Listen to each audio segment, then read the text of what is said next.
Let's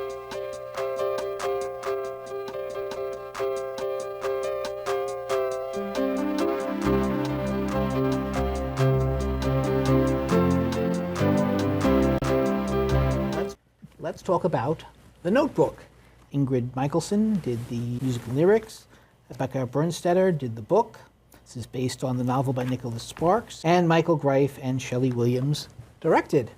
And this is an interesting play. It's a time-shifting play showing a couple at 3 different times in their life. Once when they're young, teenagers, and they're very much in love, but her parents separate them.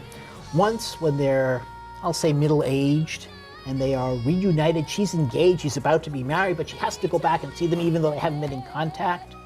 And once when they are elderly in a home and she is suffering from dementia and no longer knows who her husband is. They seem to have had a good life together.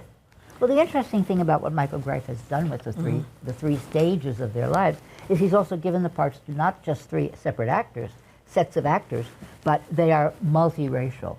So that in the first scene when they're young, Jordan Tyson and John Cardoza are a black girl and a white guy. Then when they're middle-aged, you have Joy Woods, by the way, whom we loved in I Can Get It For You Wholesale. She was she was a bad girl. And Brian Vasquez, and they are now the couple. The girl is black for the younger and middle. You're right. And then when they're older, and I do have a problem with that, because time shifting is confusing. And having them of different colors, I didn't realize at first that this was the same couple. And I think it did hurt the play. Also, there is you caught up with it. I did, but there's also a lack of synergy between a lot of the 2 middle women. For the younger woman and the middle woman, they don't look alike, they don't act alike. So it's the same character, but totally different. And the same with the older actor, Dorian Harewood. Dorian Harewood and the 2 Marianne Plunkett are the older couple. Right. And they've been nominated for Tonys. Yes. And I was so afraid that they would be ignored in favor of the younger couples. And I'm so pleased that age, what is it? Age can beat young youth any day. Age and treachery will be youth. That's it. We'll get you anywhere.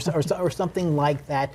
But to me, it hurt the story. It hurt the characters. I would have actually liked to have seen more of their lives getting to the older age and what happened after they were reunited. That is what you see. You see the middle part of their age. You see them getting together. We don't see too much after that. Well, let's talk a little bit about the dementia part. You're not sure who Marianne Plunkett is, and he sits down and he opens a book and he starts to read to her.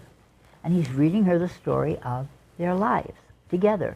He's reading about, telling her about the young girl, telling her about how much he loves the young girl. And she responds to different parts of it. The way sometimes people with dementia will respond to a song. And he cries a lot in this because when he actually makes contact, he's so happy. And they dance a little bit. And the dance is to the music of the period. But there are times when she is scared of him also. Yes, well, she's scared of anybody. She doesn't, who are you? Who are you? Why are you in my room? They've just been talking, and then she does that, because that's the way, I guess, dementia works. I don't want to know. It's a very touching play. I didn't know how to approach it. I was afraid it was going to be saccharine. It wasn't. I didn't find it too sweet. I didn't find it, didn't hurt my teeth. It also didn't move me as much as I thought it would. The older couple did. The others did not. Their story was of no interest to me, really. But the older couple was so well played by Plunkett and Harewood, definitely deserving of award notification, notice. And I would give this, I liked it more than I expected to. I'll give it a 3.5. Yeah, that's 3.5. 3.25. 3.5. Decent, but I think it could have been better. What kind of book is it? It's a love story. Hey, I'm Noah. I'm Allie.